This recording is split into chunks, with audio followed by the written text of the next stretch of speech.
ka zo sallah ko sai ka ji ka rikice guda ɗaya kai ko biyu to ka mai da shi ɗaya, in ka ji sujjada ɗaya kai ko biyu to ka mai da shi ɗaya, ma'ana ka mai da shi lowest number ɗin, number da yake na ƙasa shi za ka mayar. Idan ka gama sallanka sai ka sujjada guda biyu shine sujjada ba'di, haka malamai suka ce.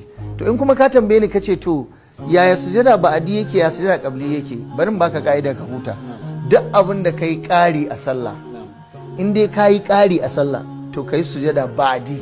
Abin da ake nufin sujada ba'di, idan ka yi assalamu alaikum warahmatullah, assalamu alaikum warahmatullah, sai ka ƙara sujada guda biyu, ba sai ka maimaita tahiyya ba, kana gama sai ka yi assalamu alaikum, kaga ba'di ba'da salam.